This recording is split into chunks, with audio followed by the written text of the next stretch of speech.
Monday morning in October. The coffee is ready, and its perfect match is a delicious bread of the day. This is a sweetened, soft bread shaped like a bun, and it is decorated with bone-shaped phalanges and with sesame seeds.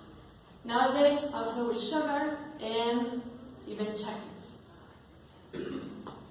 This bread is easier to understand if we know the origins, the characteristics, and the characteristics that can vary according to the region in which it is produced, and also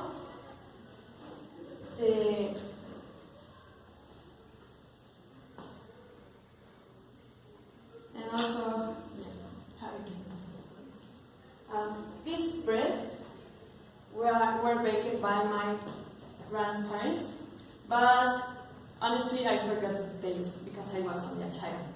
However, my mother told me more about the recipe, and I dedicate myself to research and look for a little more information. This bread is usually eaten in the Day of the Dead. And in other regions, it is common to eat it months before the official celebrations, that is November the 1st and November the 2nd. In fact, you can find this bread in the bakeries at this time in the city.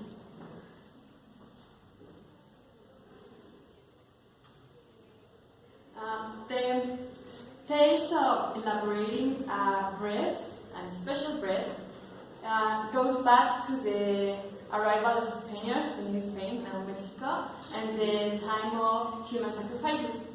They tell it was a ritual in Mexico before the conquest in 1519. They offered a princess to the gods, and they took the heart, still beating, to put it into a pot with amaranth, and then the person who had the right had to bite it as a sign of gratitude to the gods. It's a little bit creepy.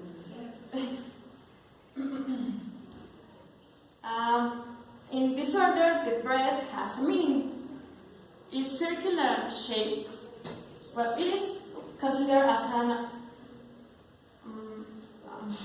anthropomorphic bread because it tries to represent the human structure. The circular shape represents the cycle between life and death.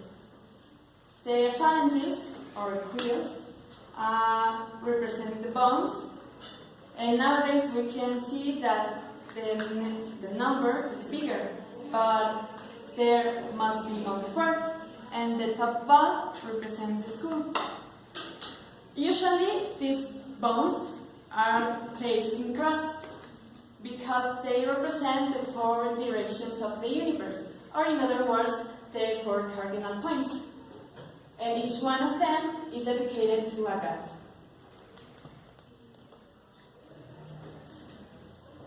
The first one, Tezcatlipoca.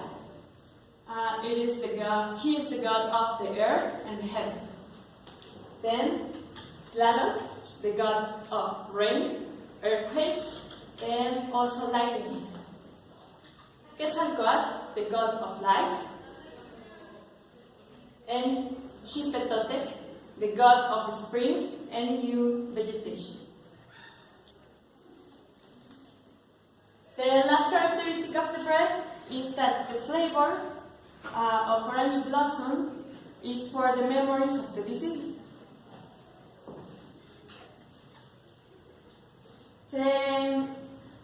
Since the pre-Hispanic era, offering used bread with different shapes to represent it. And nowadays we can still find this type of bread and with other shapes in other states or regions. For example, in the state of Mexico we have muertes. It is a bread made with a mix of sweet and plain dough They shaped this as a school, and it has only a touch of cinnamon. Here in Puebla, we have colletes. This is a type of donut, sprinkled with pink or purple or red sugar. And the most beautiful in my eyes is this one from the pan bordado. It is from Oaxaca, and it is different from others because it is resobado. This means that the bakers spread this bread with other ingredients before to baking it. In this case, with cinnamon, butter, and anise. As we can see, the bread of the dead is really representative for Mexican culture. It is not only a bread, but a part of our identity. Don't forget to use it in your next Day of the Dead altar.